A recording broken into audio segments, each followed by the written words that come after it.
अस्सलाम वालेकुम मेरे भाइयों और बहनों। कोई भी देश हो, किधर भी जाओगे तो आपको 1 जुलाई 2026 से जो भी यहाँ पे यूएई के अंदर कंपनी है, वो छोटी कंपनी हो या बड़ी कंपनी हो, प्राइवेट सेक्टर वाले हो या गवर्नमेंट सेक्टर वाले हो, सारे कंपनी को गवर्नमेंट ने क्लियरली वार्निंग दिया है और मोहरे ने क्लियरली बताया कि अगर वो सैलरी नहीं बढ़ा सकते हैं तो उनको दुबई में रहने का कोई हक नहीं है। या तो उनका जो लाइसेंस है वो रद्द कर दिया जाएगा और नहीं तो उन पर भारी जुर्माना लगाया जाएगा। बहुत बड़ी इंपॉर्टेंट अपडेट आपके साथ शेयर करने वाला हूं। इस अपडेट के ऊपर, इस खबर के ऊपर मैं बारीकी से आपको इस वीडियो में बताने वाला हूं। वीडियो को पूरा वॉच करना और लोगों के साथ ज़रूर शेयर करना ताकि लोगों को भी इस तरह का इन्फॉर्मेशन मिले, लोगों को भी जानकारी मिले। क्योंकि पहली बार दुबई गवर्नमेंट ने इतनी बड़ी डिसीजन लिए है। अभी तक इतनी बड़ी डिसीजन कभी नहीं लिया था और सारे कंपनी हैरान है। जितनी भी यूएई के अंदर कंपनी है, सारे कंपनी हैरान है। नो डाउट अभी जो प्रॉब्लम चल रहा है, आप लोग भी सूरत हाल जो देखा है यूएई के अंदर, लगातार मटेरियल इशू के वजह से और काम जो है पहले के मुकाबले थोड़ा युद्ध की वजह से स्लो पड़ गया है। ऐसे ही सारे कंपनी का हालत ख़राब है।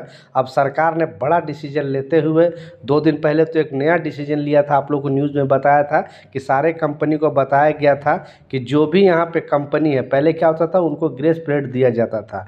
यानी 15 दिन, 1 महीना आपने काम किया तो 15 दिन के अंदर उनको कोई कंपनी 5 को सैलरी देती थी, कोई 10 को देती थी, कोई 15 को देती थी। तो इस तरह से उनको 15 दिन का टाइम दिया जाता था। उस 15 दिन के अंदर कंपनियों को सैलरी देनी होती थी। लेकिन गवर्नमेंट ने इस सिस्टम को पूरी तरह से ख़त्म कर दिया था और बोला था कि हर कंपनी को वह यहाँ पे 1 तारीख को सैलरी देना ही देना है। और 1 दिन भी डिले हो गया, यानी पिछले 1 महीना आपने काम किया तो पहले तारीख को आपकी सैलरी मिल जाएगी बैंक के थ्रू। और अगर 1 दिन कोई कंपनी लेट कर दिया, 2 दिन लेट कर दिया तो उस पर जुर्माना लगाया जाएगा।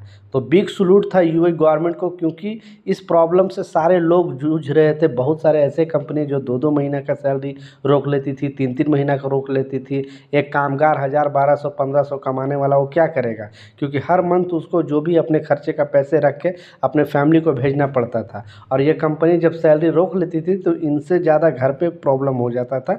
इस वजह से यूएई गवर्नमेंट ने एक बड़ा डिसीजन लेते हुए, एक बड़ा उलटफेर करते हुए इस नियम को लगाया था और इस महीने से यह नियम लागू हो जाएगा। आपकी कंपनी कितने दिन में सैलरी देती है, नीचे कमेंट सेक्शन में ज़रूर बताना। दूसरा जो इम्पोर्टेंट अपडेट है और बहुत बड़ी एक्चुअली खुशखबरी है, लेकिन कंपनियों के लिए खुशखबरी नहीं है। जैसा आपको मालूम है कि थोड़ा दिन पहले यूएई गवर्नमेंट ने दूसरा एक लॉ लगाया था और बोला था कि यहाँ पे जितने भी इमराती है, नो डाउट बाहरी लोग लगभग 95 लाख भारतीय और लोग मिला के, दूसरे कंट्री लोग मिला के लगभग 43 लाख तो भारतीय हैं, बाकी और भी कंट्री लोग मिला के 95 लाख सिर्फ बाहरी हैं और 15 लाख यहाँ के इमराती हैं। तो इसमें बताया गया था कि बहुत सारे इमराती लोग हैं जिनको जॉब, मतलब एक तो उनको करने का भी इंटरेस्ट नहीं था, दूसरा उनको क्या था कि मिल भी नहीं रहा था, क्योंकि कोई भी लोकल लोग को रखना नहीं चाह रहा था। सोच रहा था कि वो लोग काम करता नहीं है, बस यहाँ से आएगा ऑफिस से निकल लेगा। तो उन लोगों के लिए गवर्नमेंट ने एक नियम बताया था कि हर कंपनी में, जिस कंपनी में 50 वर्कर से ज़्यादा है, उस कंपनी में उनको 2% जॉब देना है। यानी वो उनके मैन पावर के हिसाब से, किसी में 500 वर्कर है, किसी में 1000 है, 2000, 10,000, 20,000, तो उस हिसाब से जितने भी वर्कर हैं उस हिसाब से 2% अरबी को वहाँ को जॉब देना कंपलसरी। और जो ये रूल नहीं मानता है उस कंपनी को यहाँ पे मतलब उनका लाइसेंस भी रद्द हो सकता है और उनको यहाँ से भगाया भी जा सकता है। बहुत सारे कंपनी इस रूल को मानने के लिए, इस नियम को मानने के लिए जो अरबी लोग यहाँ पे उनसे सेटिंग कर लिया था। यानी उनको बता रहा था कि मैं आपको 5000 दरहम दूंगा या 3000 दरहम दूंगा, 2000 दरहम दूंगा, आपको आने की ज़रूरत नहीं है, बस आप वहाँ से घर पे अपना मतलब मेरा कंपनी ज्वाइन कर लो, ताकि मैं गवर्नमेंट को दिखा सकूं कि हमारे पास 2% अरबी है। यानी 50 वर्कर है हमारे पास तो उसमें 2 अरबी भी काम कर रहा है, 100 वर्कर है तो उसमें 4 अरबी भी हमारे पास काम कर रहा है। तो लोग आते नहीं थे, ये अरबी लोग यहाँ पे आते नहीं थे, उनको डायरेक्ट बस घर पे बैठे बैठे मिल जाता था। तो कंपनी को भी कम सैलरी देना पड़ता था और उन लोग को भी अच्छा है, काम करने की ज़रूरत नहीं है, घर पे पैसे मिल जाता था।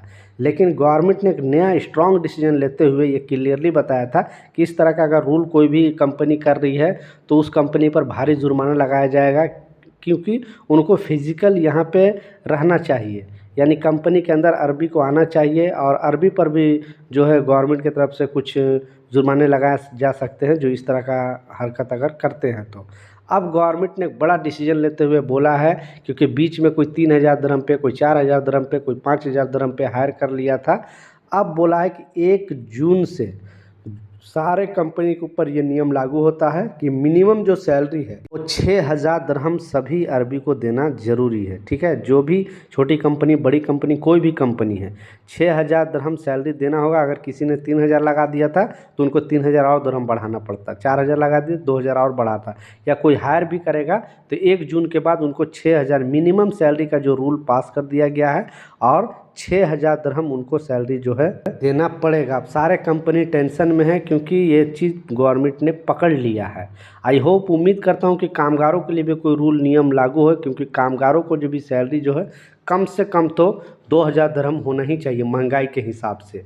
2,000 दिरहम अगर कोई कामगार, क्योंकि मिनिमम सैलरी का गवर्नमेंट सेक्टर वाले यानी इमराती लोकल लोग के लिए तो पास हो गया, लेकिन अभी तक लेबर के लिए ये नियम पास नहीं हुआ। तो हम लोग उम्मीद लगा सकते हैं कि गवर्नमेंट भी इस पर विचार करेगी। मेरा मानना है पर्सनली कि कम से कम यहाँ पे कामगार की जो मिनिमम सैलरी कम से कम 2,000 दिरहम होनी चाहिए, क्योंकि महंगाई को देखते हुए। आप क्या चाहते हो नीचे कमेंट सेक्शन में ज़रूर बताना, और इस वीडियो को जल्दी से जल्दी शेयर करें ताकि लोगों तक, गवर्नमेंट तक इस तरह का न्यूज़ पहुँचे, खबर पहुँचे, और वो भी इस नियम को बनाने पर कुछ ना कुछ विचार करें। तो ये कुछ अपडेट था, कुछ जानकारी था। मिलता हूँ नए अपडेट के साथ, नई जानकारी के साथ। जब तक जय हिंद।